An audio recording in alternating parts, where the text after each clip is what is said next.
Hello, and welcome to Weekly Reddit Reads, a new series where each week we go over a couple different Reddit stories and talk about them. For the first time, this one, it's just me, so you gotta put up with me. Yes, do other channels do this? Yes. Does Smosh do it? Yes. Are they most famous for it?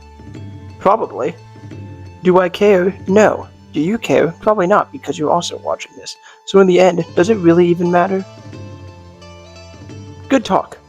Let's start with the first story. So the first post we have is from Am I the Asshole? Am I the asshole for making a mom pick up her daughter in the middle of the night for my kid's sleepover? This weekend I had a small birthday sleepover for my 8-year-old daughter and a couple of her friends. The night started completely normal. The girls had snacks, watched movies, and went to bed around 10:30. But around 1:30 a.m., one of them came into my room crying and woke me up. Single mom here, so there was no man in the room, don't worry.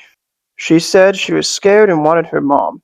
While I was trying to calm her down, she told me this was her first time sleeping somewhere new, which was unbeknownst to me and caught me off guard. I did my best to try to comfort her. I sat down with her and got her a drink, but she kept crying and getting more worked up, repeating that she wanted to go home. I gave it some time, but it wasn't getting any better. So at that point, I felt like it wouldn't be right to force her to stay somewhere she didn't want and clearly was not happy with. I called her mom and she asked if she could come pick her up right then and there. Her mom came, but she seemed annoyed. The next morning she texted me saying she wished I had just waited it out until the morning because now her daughter is embarrassed and might not want to try sleepovers again. Where I'm frustrated is that I feel like I was put in a bad position and destined to fail from the start. No matter what, I wasn't made aware that this was her first sleepover, and I didn't think it fair to use someone else's house, especially during their child's birthday party, as the guinea pig without giving a heads up. I'm not mad at the girl at all. I felt really bad for her. But I also don't think it was my job to handle the level of distress all night. But I'm wondering if I should have just stayed up with her a bit longer to see if she'd go back down to sleep and not try to push through until the morning, as the mom said. Alright. Initial impressions. I'm gonna say no. Probably not the asshole. Because, yeah, why would you use... I mean, obviously there's gotta be a test house. Like, you gotta have, like, a first house to be like, hey, this is my kid's first sleepover. But yeah, should have said something. Also, a birthday party being the first one. I mean, I could see how that would be a good one, so I don't really think the birthday party thing merits anything bad. But I do think that at least some heads up, and I think the mom should have been prepared for the fact that the kid's mom should have been prepared for the fact that, yeah, hey, my daughter's first sleepover might not go well because she's never been anywhere else. I'm assuming these kids are like, I don't think it says the age. Oh, okay, no, 8. So I was going to say like 6 or 7 or 8, right around there. But yeah, no, that I'm not. I would say probably not. We'll read a couple comments. So people were saying not. I'd be furious to discover my child had been begging to come home because they were scared and someone kept them against their will. It's on their parents to guide her through the situation and help her understand her feelings, why she felt what she did, and then make sure they put a safety net in place for the next time she tries. As a dad, I'd be extremely grateful to you for sitting with her and treating her with kindness, then calling. Yeah, see? Like, I feel like that's a pretty good point. It's like you don't want to keep a kid. I mean, that's basically keeping a kid hostage in your house. It's not, they don't want to be there.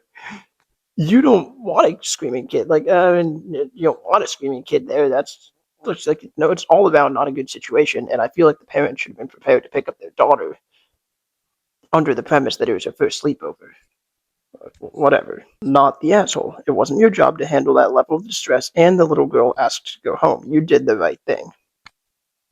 Yeah. I can't imagine that she'd be in the wrong here at all, remotely. Yeah, not.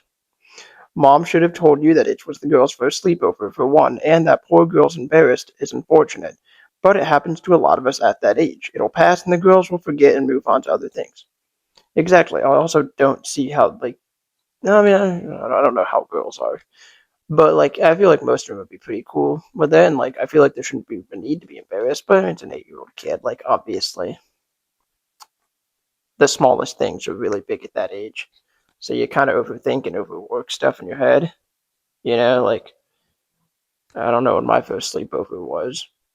I was scared of ghosts till I was probably 12. So it's you know, the mediocre things seem like a really big deal at that age. Yeah, I'm sure people say that about my age still, so you know. All right, this next story is pretty short, but this one's titled, "Am I the asshole for eating meat from our deep freezer?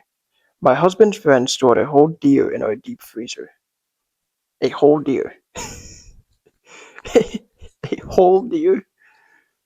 I'm assuming it was like skinned, right? I'm assuming it's been cleaned. Probably. I'm hoping it's not just a full-on deer. Also, how big is your freezer to fit that if it's full deer? We'll keep going. By this I mean he has different cuts of meat, adding up to a whole deer. He has ribs, chops, steak, ground meat, and the like. Okay, so it wasn't a whole deer. He didn't have room in his house, so he was using our deep freezer. All the meat is nicely vacuum sealed and labeled. Okay, so it's cleaned, it's cut, it's all nice and good.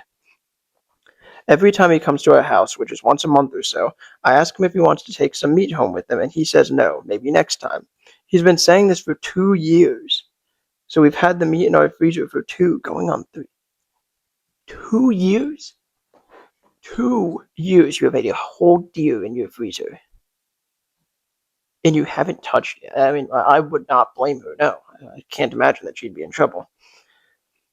A few times I've taken out some of the meat and made myself a meal out of it. My husband says I shouldn't do that, but I argue it's basically our meat now. I'd rather eat it now than let it go bad.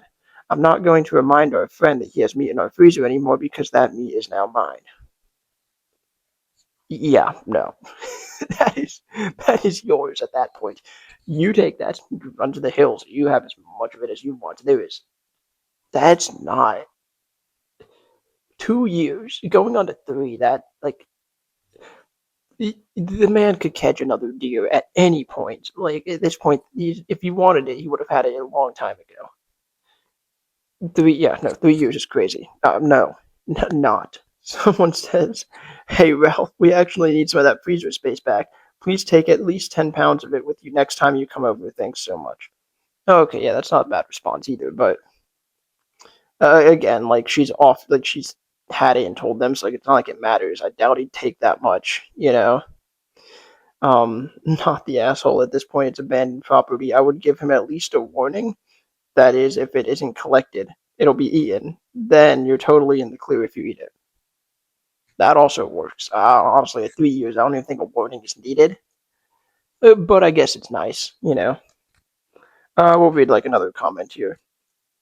If I left anything in another person's house for over a year, I would expect it to become property of the household. Yeah. One more. Are you sure it's deer? This thing happened to be a couple when your friend came. What? Are you sure it's deer? This thing happened to a couple when their friend kept meat in a freezer at their place. And it turned out he was using it to store a body. What? That's insane. You're storing a body in someone else's. I mean, okay. Obviously, don't do it. But from a perspective of like criminal mind, I could see how that'd be kind of smart. Obviously, once they found out, like the guy was probably arrested immediately. I don't know the story, and now I kind of want to go watch it. I'll also put the link to that at the end of this video if you want to go watch it, because that's crazy. We're gonna operate under the premise that it's deer. For my sake and your sake and everybody else in the story's sake, we're gonna go with deer. Yeah. But no, not the asshole at all. So I hope you guys enjoyed this series. I do want to do this every single week. Maybe I'll have some other people on here as well. But if you guys enjoy it, let me know in the comments below. And as always, I'll catch you guys in the next video. And take care of yourselves and each other. And I said all that backwards, yes. Do I care? No. Do you care? No, because you're still watching the video.